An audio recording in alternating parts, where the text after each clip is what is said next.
이 사람의 이름은 엘빈 토플러입니다. 우리는 이 사람에 대해 알아야 합니다. 왜냐하면 이 사람은 무려 20년 전에 현재 대한민국이 누리고 있는 이 엄청난 국가적 성공에 대해 너무도 정확하게 예언을 했기 때문입니다. 그는 마치 지금 세계가 겪고 있는 이 코로나 시대를 미리 예측이라도 한 것처럼 한국이 바이오 산업에서 세계에서도 최고 강대국으로 우뚝 설 것과 반도체와 정보통신 등 최첨단 IT 산업에서도 세계에서 가장 빠르고 가장 탄탄한 인프라를 구축하여 세계 산업을 선도하는 미래 국가가 될 것이라는 사실을 당시 아무도 대한민국이 장차 그런 나라가 될 것이라는 가능성에 대해 관심조차 주지 않았던 시절 놀랍게도 정확하게 예측하여 그 내용을 무려 110쪽이 넘는 보고서로 정리하여 남긴 바 있습니다. 그렇다고 이 사람이 노스트라다무스 같은 예언가였던 건 아닙니다. 엘빈 토플러는 지난 2016년 사망할 때까지 그리고 지금까지도 세계에서도 가장 인정받는 미래학자입니다. 그쪽 계통에서는 현재 물리학계에서 아인슈타인에 비교될 수 있을 만큼의 세계적인 인정과 존경을 받는 세계 1타급 최고 석학입니다. 그런 그가 20년 전에 발표했던 대한민국의 미래에 대한 예언들을 이 영상을 통해 같이 살펴보며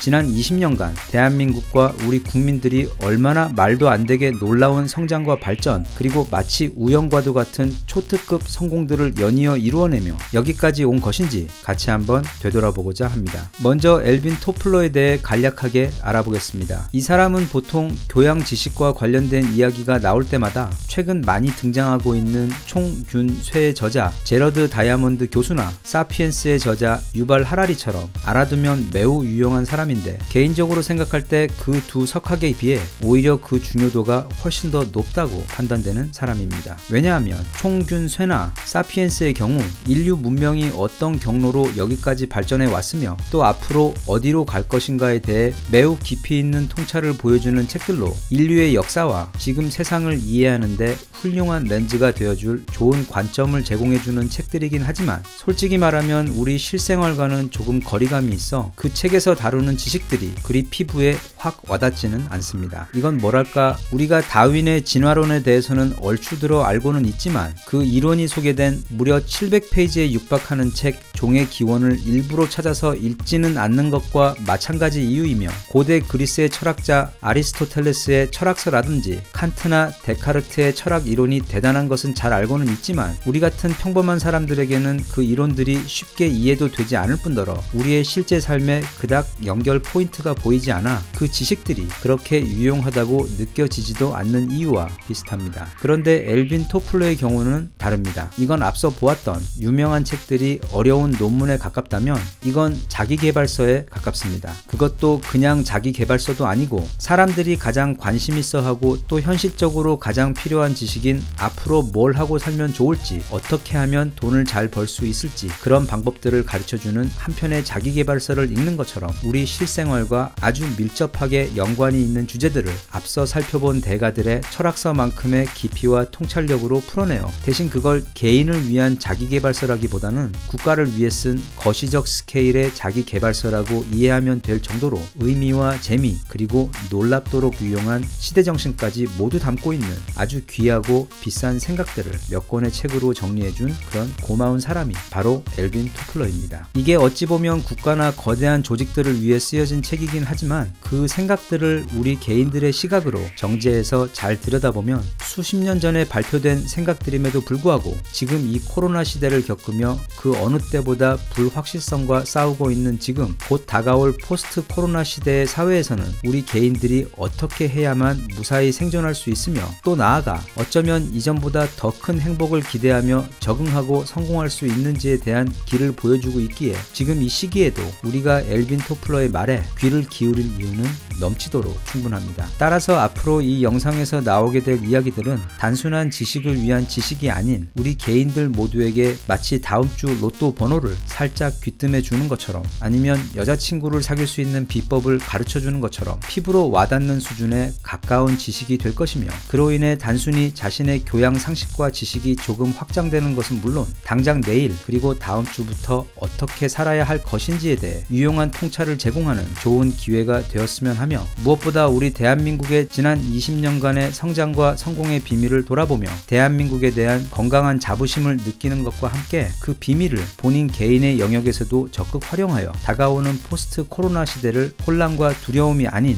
기회와 희망의 시대로 볼 수 있는 눈을 갖추어 본인과 가족들을 위해 이전보다 더 풍요롭고 건강하며 행복한 삶을 일구어내고 또 누릴 수 있게 되었으면 좋겠습니다. 일단 이 아저씨가 세계적으로 유명하게 된 계기는 1980년에 제3의 물결이라는 책을 발표하면서부터입니다. 지금 40이 넘은 분들이나 책을 좀 읽는 사업가 분들께서는 이미 익히 많이 들어보셨을 제목의 책입니다. 그 책의 핵심 내용을 아주 쉽게 요약하자면 이렇습니다. 인류는 지금까지 총 3번의 커다란 변화의 물결을 겪으며 발전을 해왔는데 제1차 물결은 바로 농경시대로 진입하게 된 것, 제2차 물결은 산업혁명, 제3차 물결은 바로 지식정보시대로 진입하게 된 것입니다. 우리 인류는 농경사회로 진입하게 되면서 더 이상 사냥을 하기 위해 하루 종일 초원을 맨발로 뛰어다니거나 수시로 이동하는 것 대신 이제 한 곳에 정착하여 계절과 시간에 따라 비교적 규칙적인 스케줄을 가지며 생활할 수 있게 되었고, 그 과정에서 식량 생산 활동에 참여하지 않는 인구가 생기게 되어 이들이 우리 인류의 기술과 문화 발전에 기여하며 문명의 빠른 발전을 이룰 수 있게 되었습니다. 그러다가 18세기 영국에서 산업혁명이 일어났고, 이때부터 인간은 기계를 본격적으로 활용하기 시작하며 그때부터 스스로를 거의 작은 신에 비유할 수 있을 정도로 비약적으로 발전된 생산 능력을 갖추게 되면서 우리가 현재 부르는 소위 근대 문명이라는 시기로 진입하게 됩니다. 그리고 여기서 다시 한번 더 제3의 물결 또는 제3차 산업혁명이 일어납니다. 이전 산업혁명에서는 땅이나 물건들이 부의 근본이자 생산과 발전의 주요 대상이었다면 제3의 물결에서는 정보와 지식이 그것들을 대신하게 됩니다. 다시 말하면 정보와 지식이 땅과 금덩어리를 대체하며 새로운 보물이자 권력의 원천으로 부상하게 된 것입니다. 엘빈 토플러 사상의 핵심은 바로 이 세 번째 물결에 집중되어 있습니다. 다시 말하지만 그의 책 제3의 물결은 1980년에 출간되었습니다. 당시는 아직 정보화 산업이라는 개념도 또 디지털이라는 개념도 매우 생소하던 때로 사회의 모든 것이 아직 완전히 아날로그 시대에 머물러 있던 그런 때였습니다. 참고로 대한민국에서 컬러 TV가 최초로 방송되기 시작한 것이 1981년이었으며 강남구라는 것이 최초로 지정되고 압구정동, 반포동, 도곡동 같은 구역이 아파트 지구로 지정되며 압구정 현대 아파트가 완성된 것이 1987년입니다. 이 책은 그 시기보다도 무려 7년이나 전에 출간된 책입니다. 그런데 그때 엘빈 토플러는 이미 앞으로는 지식이 가장 중요한 자원이 될 것이며 그것을 먼저 획득하고 선제적으로 통제하는 국가가 세계 경제의 주도권을 잡을 것이고, 그 여파로 인해 개개인들의 삶 또한 더 이상 매일같이 공장이나 회사로 출근하여 일하는 것이 아닌 정보와 지식을 다루는 일을 해야만 살아남을 수 있으며, 또 이 영역에서 두각을 낼 수만 있다면 이전에는 상상도 할 수 없었던 엄청난 성공을 맛보게 될 것이라고 이야기했던 겁니다. 당시로서는 이게 무슨 해괴한 소리인가 취급을 당할 정도로 너무도 먼 미래에 대한 이야기였지만 40년이 지난 지금 그의 말은 모두 무섭도록 정확히 사실이자 현실이 되었습니다. 미국의 구글이나 페이스북 또는 인스타그램 같은 회사들은 모두 정보를 다루는 회사들입니다. 걔네들은 사실 실체가 없습니다. 유저들과 회원들이 제공하는 정보를 정리하고 그 흐름을 관리하는 것만으로 그들은 지금 세계에서 가장 강력한 권력을 누리는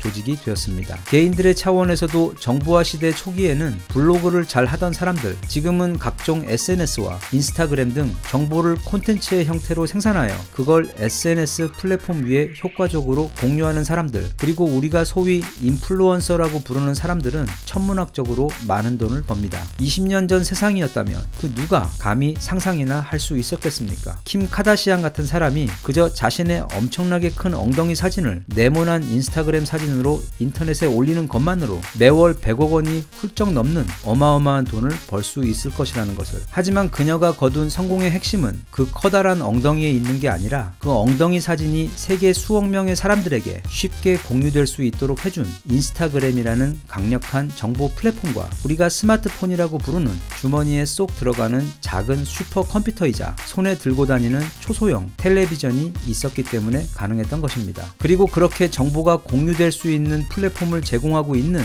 페이스북과 같은 SNS 회사들과 그 플랫폼의 끝에서 개개인이 공유된 정보를 소비할 수 있도록 해주는 애플과 삼성과 같은 스마트폰 회사들은 이전에는 상상도 할 수 없는 수준의 비현실적인 부를 창출해내고 있습니다. 애플이 세계 1위이며 구글은 2위, 마이크로소프트가 3위이며 페이스북은 5위이고 스마트폰을 만드는 삼성은 1위를 하며 이들 회사들이 지금 세상을 지배하고 있습니다. 월가의 그 무시무시한 투자 회사인 골드만삭스도 85위밖에 할 수 없고 벤틀리의 아우디 그리고 람보르기니의 두카티까지 가지고 있으며 매년 세계에서 가장 많은 자동차를 판매하는 공용 회사인 폭스바겐 또한 간신히 100위에 올라 있을 정도로 지금 세계는 엘빈 토플러의 구분에 의하면 이미 제3의 물결로 즉 정보와 지식의 세계로 완전히 넘어온 상황입니다. 엘빈 토플러는 이 지식으로의 패러다임의 변화를 단순한 부의 이동으로 보지 않았습니다. 더 중요한 것은 바로 권력의 이동입니다. 이제는 웬만한 국가들의 정부도 구글이나 페이스북에게 함부로 이래라 저래라 할 수 없습니다. 그들은 사실상 통제가 불가능한 조직들입니다. 21세기 제3의 물결로 들어서며 권력의 본질 자체가 아예 바뀌어버린 것입니다. 엘빈 토플러는 1991년 출간한 권력 이동이라는 책에서 세상에 존재하는 세 가지 종류의 권력에 대해 이야기합니다. 일단 폭력이 가장 하급 권력이며 부 또는 돈이 중급 권력이고 그리고 바로 지식이 가장 최상위 고급 권력이라고 정의했는데 미래 사회가 도래하면 바로 이 최상급 권력 즉 지식을 기반으로 한 권력의 힘이 극단적으로 강해지고 커질 것으로 예상했으며 우리는 현재 이미 그것이 실현되고 있는 세상에 살고 있습니다. 자, 그럼 지금부터는 이런 엘빈 토플러의 이야기들이 우리 대한민국과 어떻게 연관이 있는지 한번 살펴보겠습니다. 지난 20년을 돌아보면 대한민국은 마치 엘빈 토플러라는 예술가가 자신의 모든 이론과 상상력을 동원하여 그려낸 가장 완벽한 작품처럼 보일 정도로 그간 대한민국이 걸어온 그 성장과 발전의 길은 마치 한 편의 영화와도 같을 정도로 드라마틱했는데 그 극적인 변화의 시작은 바로 2001년 6월 30일 엘빈 토플러가 IMF 시기 이후의 한국 사회와 한국인들에 대해 거의 6개월 동안 연구한 끝에 완성한 110페이지짜리 보고서를 대한민국 정부에게 제출하면서부터 시작되었습니다. 엘빈 토플러는 그 보고서를 이렇게 시작했습니다. 지금 한국은 선택의 기로에 서 있습니다. 그 선택은 현재의 한국인들뿐만 아니라 앞으로 이 땅에서